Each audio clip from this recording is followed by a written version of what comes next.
Hi friends, welcome to my channel. Before going to the video, those who are not subscribed our channel, subscribe it and also click the bell button. In this video, we are going to see the questions 41 to 60 of November 2020 Electronic Science question paper. 41st question.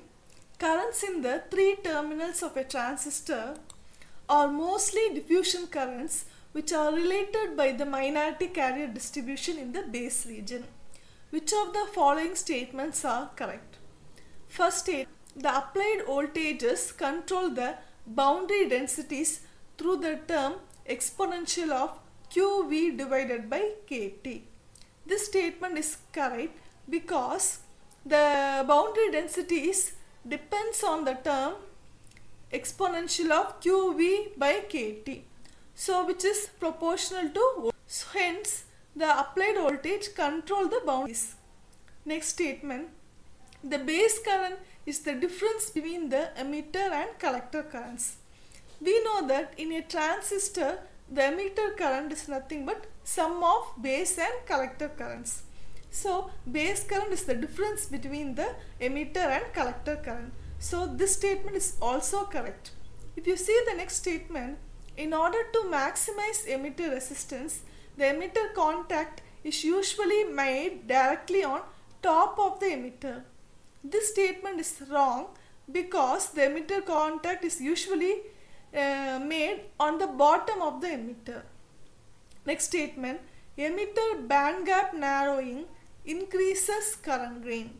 This statement is also wrong because the emitter band gap narrowing decreases current gain. And the fifth statement, emitter and collector currents are given by the minority density gradients at the junction boundaries. This statement is also correct.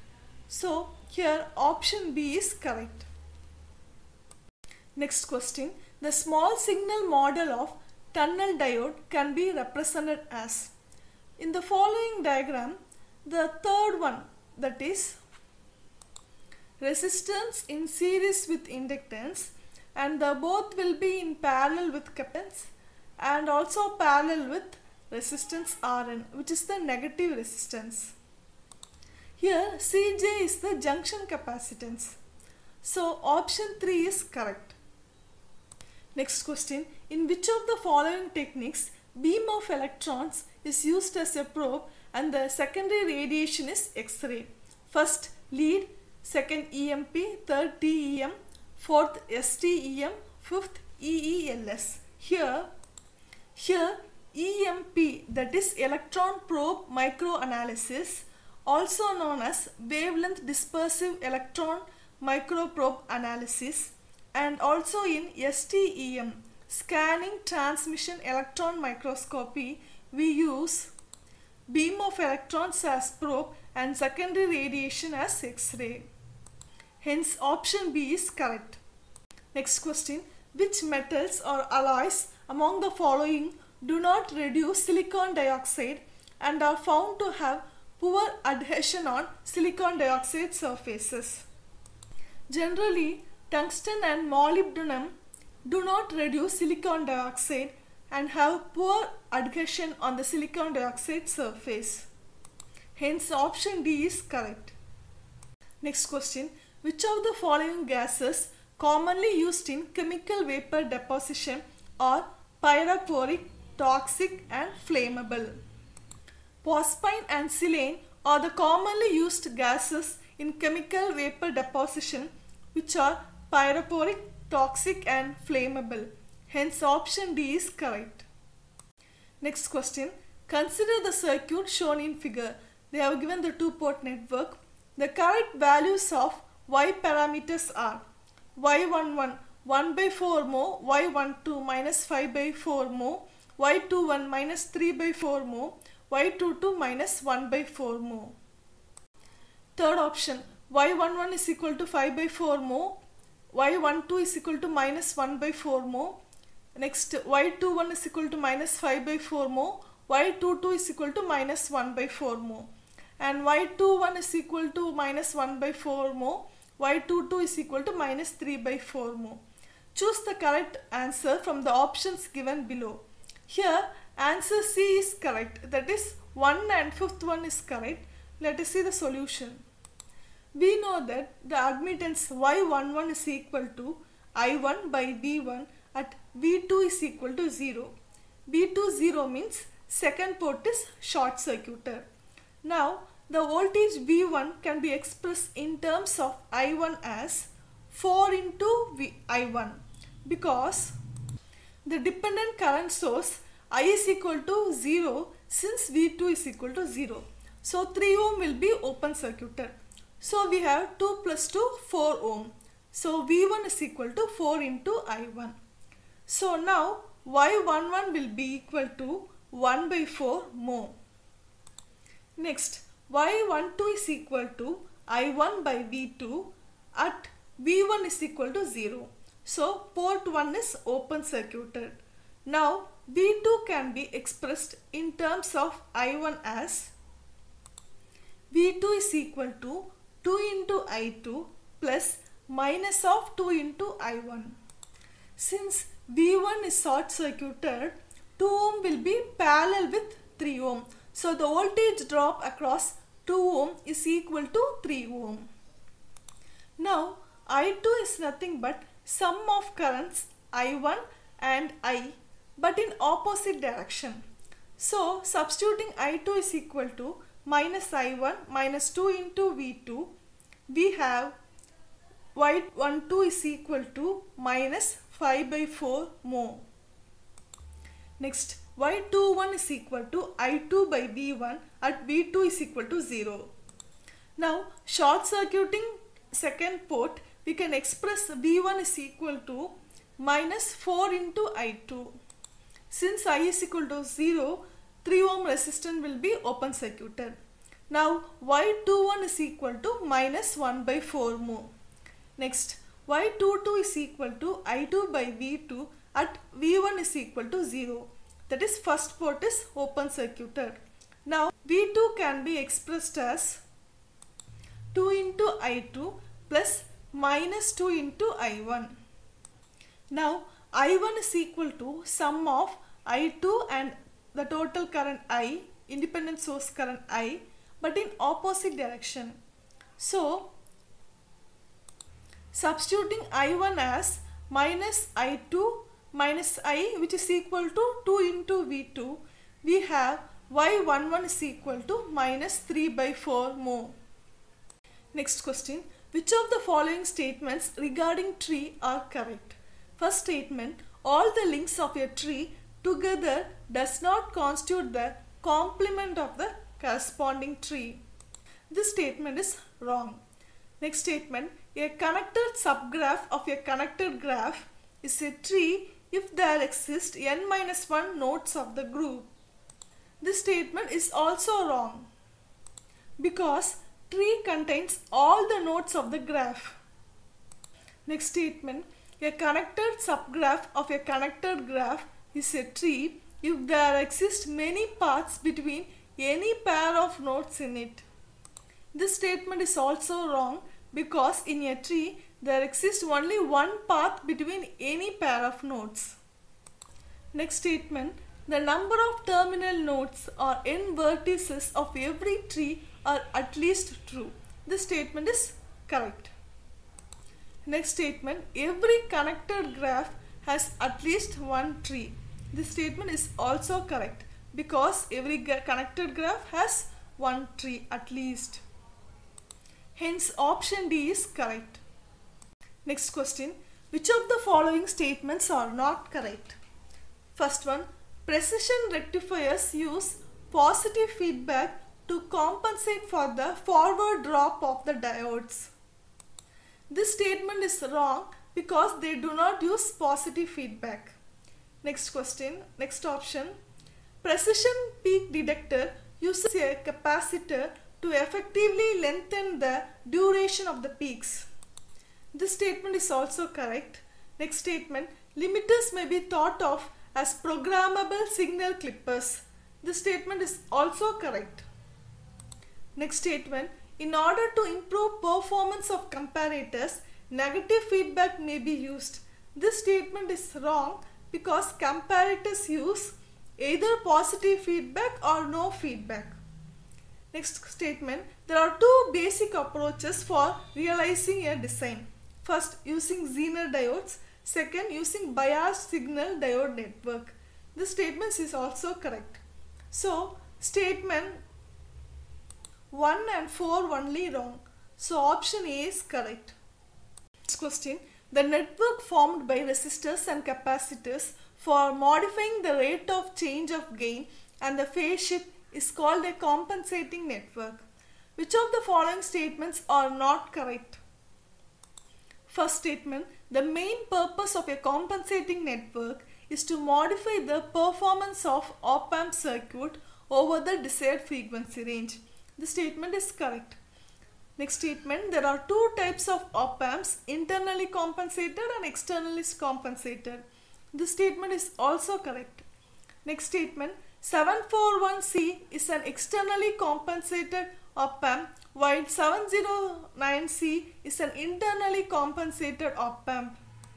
This statement is wrong because 741C is an internally compensated op-amp and 709C is an externally compensated op-amp. Next statement, the phase lag and phase lead are the most commonly used compensating networks in op-amps. This statement is also correct. Next statement, phase lag contributes a positive phase angle and phase lead a negative phase angle.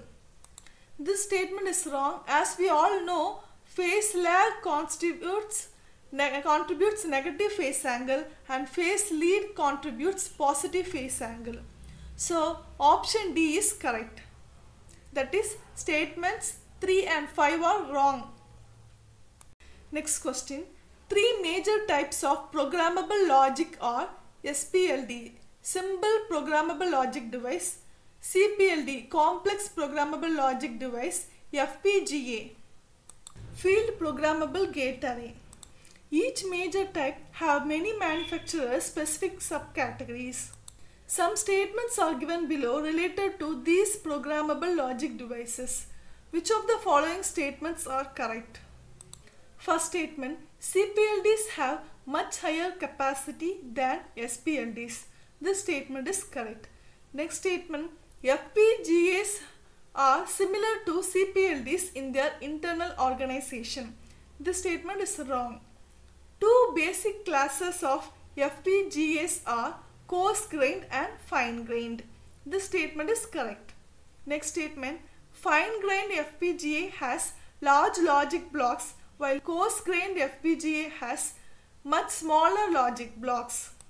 This statement is wrong because fine-grained FPGA has small logic blocks and coarse-grained FPGA has large logic blocks.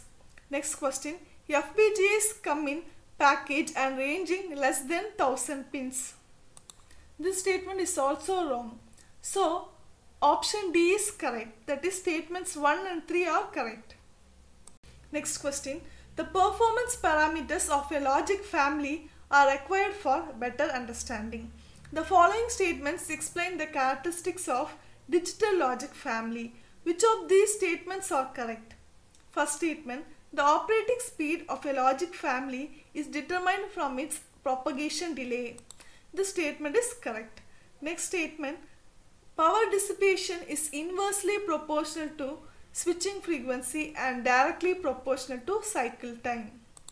This statement is wrong because power dissipation is directly proportional to switching frequency and it is inversely proportional to cycle time. Next statement, fan-in is defined as maximum number of inputs for a logic gate in a particular logic family. This statement is correct. Next statement, fan-out is defined as the number of dissimilar logic gates driven by a single logic gate. This statement is wrong because fan-out of a logic gate is defined as the maximum number of standard loads that the output of the gate can drive without degrading its normal operation. Hence, only statements 1 and 3 are correct. That is, option B is correct. Next question, in case of the parallel adder, the speed with which an addition can be performed is governed by the time required for the carriers to propagate or ripple through all the stages of the adder. Which of the following statements are correct? First statement, the method of speeding up the addition process is based on additional functions of full adder called carry generate and carry propagation. This statement is correct. Next statement, the look ahead carry adder speeds up the process by eliminating ripple carry delay. This statement is also correct. The final sum output of the nth stage is given by Sn is equal to Pn exclusively or Cn, where Pn is equal to An exclusively or Bn. We know that for a 3-input adder, the sum is nothing but A exclusively or B exclusively or C. So, third statement is also correct. Next statement, the final carry output of the nth stage is given by Cn plus 1 is equal to Gn plus Pn, where Gn is equal to An dot Bn. This statement is wrong. This statement is wrong because Cn plus 1 is equal to Pn into Cn plus Gn. Hence only statements 1, 2 and 3 are correct. So answer C is the correct answer. Next question. For the 40 character wide LCD, the upper address range can go as high as. We know that for 40 character, the address ranges from 0 to 39. So the binary equivalent of 39 can be found by using division rule. By using division method, 39 divided by 2 is equal to 19. We have one remainder. 19 by 2, 9, one remainder. 9 by 2, 4, one remainder. 2 by 2, 4, which is equal to, remainder is 0. And if we divide 2 by 2, we have 1, remainder is 0. So here the correct option is A, that is 0, 1, 0, 0, 111 is the correct answer. Next question. Keyboards are organized in a matrix. The CPU of 8051 accesses both rows and columns through its ports. First one, 4 cross 4 matrix of keys, 8 cross 8 matrix of keys, 16 cross 16 matrix of keys, 2 cross 2 matrix of keys, 32 cross 32 matrix of keys. If you see, 8051 is an 8-bit microcontroller. Hence, it can access 8-bit rows and 8-bit columns. So, 8 cross 8 map of keys is the correct answer.